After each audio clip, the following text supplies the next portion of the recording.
Now, right now on the phone, we actually have someone that's joining us who shot the video that you are looking at right now. This is Michael Dalle-Molle joining us. Michael, are you with us?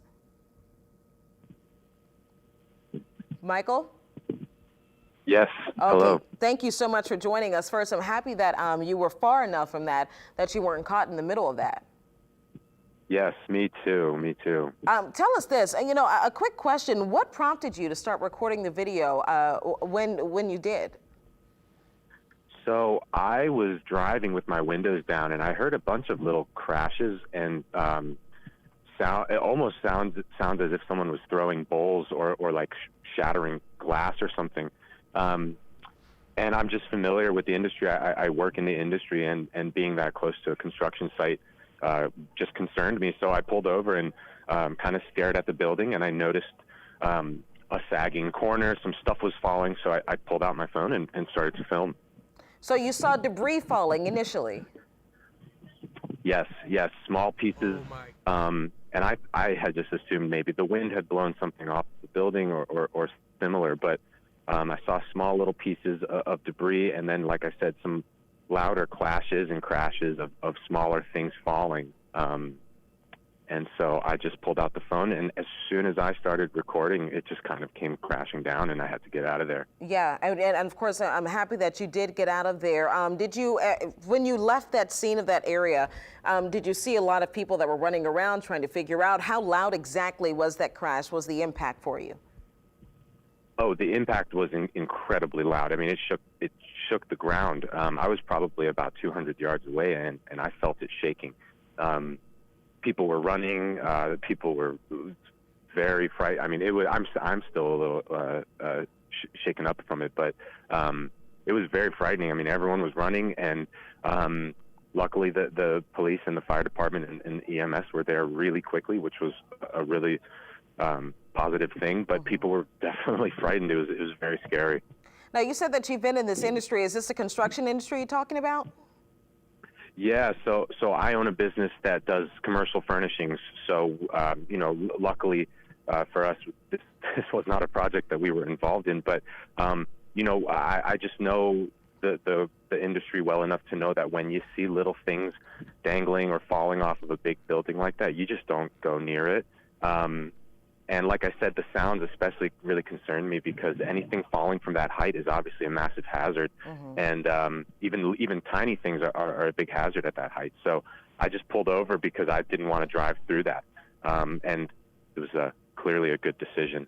You know, and of course, obviously, we don't know exactly why this crash could have happened, but I was outside a little bit earlier and noticed that the winds were definitely picking up. Is wind possibly a factor? Have you seen in this industry that wind could be dangerous on days like these to work in these buildings? Oh, sure. I mean, I don't want to speak on behalf of the project. I don't know anything about it. But, yeah, I mean, weather and wind is absolutely a factor. I mean, we hadn't had rain in a while. It just rained, you know, recently. Today's also a lot colder, so materials are going to change and shift with the weather. So I have no idea, but I would assume that there's probably going to be a lot of speculation as to how this happened. So I know that right now a lot of people are shaken up, and you, like you said, you sound shaken up still. That you were right there, very close watching this. I'm pretty sure that you had no idea, and hearing those things crashing to the ground, that something of this magnitude could happen. Oh, no, not at all. And I actually cut the video short because I started to run away from the scene. I was assuming that the whole building was going to come down, and I needed to get out of there. I was with my dog. We jumped out of my truck and started running. So it was just a really scary and frightening thing, and I really hope that you know, we find out more people are okay from it. All right. Well, Michael, thank you so much. We're happy to know that you're actually okay and that your dog is okay, and that you have the sense to kind of see that situation or hear it and then leave and go the opposite direction. Yes, me too. All right, Michael, thanks so much for joining us again. I'm glad that you are doing okay. Now, unfortunately, we have situations where a lot of people are not okay. Again, 20 people are in the hospital, been transported to the hospital. Most of them, we hope, have minor injuries, but we're working to learn the extent of their injuries. But 3 people, they're still missing. at this very hour. 3 people are still missing. Right now, you're getting a live look at the scene right now, which is still a very fluid, very active scene. Again, this is the Hard Rock Hotel. If you're just joining us, this Hard Rock, you've noticed, has been in construction for some time. They've been working very hard to get this up. We don't know what happened. It's probably a little too early to tell.